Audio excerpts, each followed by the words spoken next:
ako lang talaga masusunod. Ayoko na magkita kayo ng mami mo eh. Kaya lang, tama si Tita Velma mo. May karapatan ka pa rin para magdesisyon. Dad, hindi ko po alam. Mom hurt me too many times. I don't think I can trust her anymore. Sige, sasabihin ko sa kanya. Sandali, Manuel. Jessica, hindi mo na ba talaga kayang bigyan ng chance ang mami mo?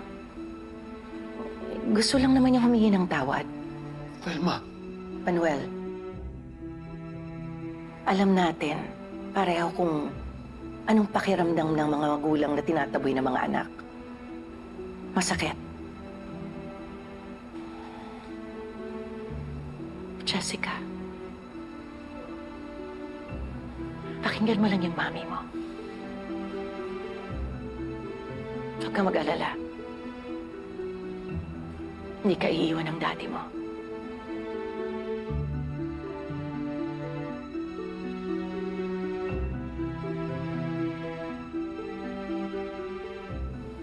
Sige po.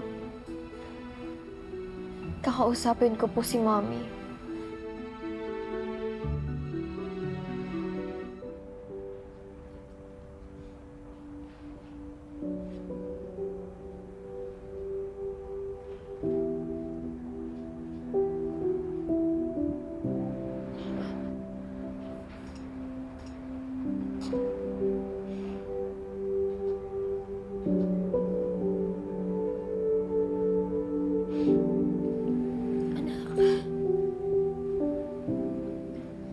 Jessica, I'm so sorry, anak. Nasaktan kita. Hindi ko sinasadya. Patawarin mo ako.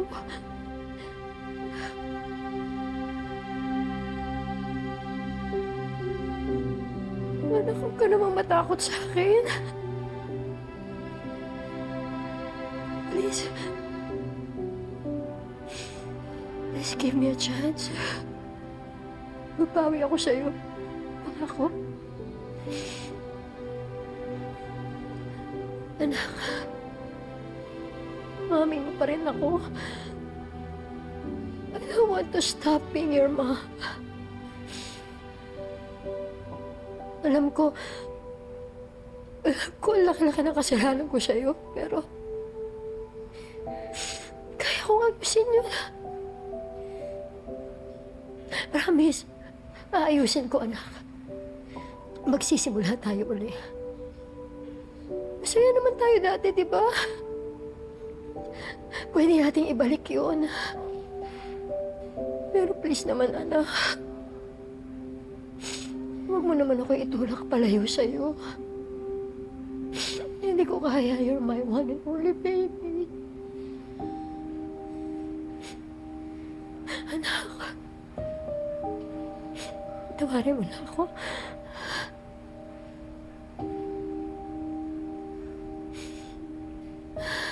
Nakikiusap ako, anak.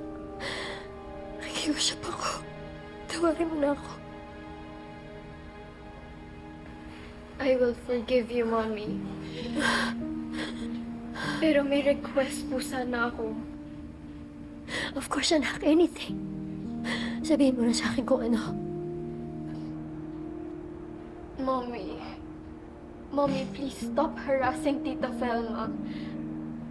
She's nothing but good to us. Mommy, hindi niyo po deserve yung mga pagpapahiya niyo. And please po, hayaan niyo po muna kami ni Dad. Mom, we need space.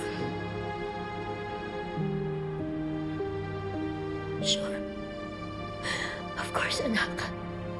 Of course. Basta please, please patawarin mo na si Mami. Pwede ba yun? Gagawin ko yung sinabi mo, anak. Kahit ano, gagawin ko yung sinabi mo. Pero patawarin mo na ako.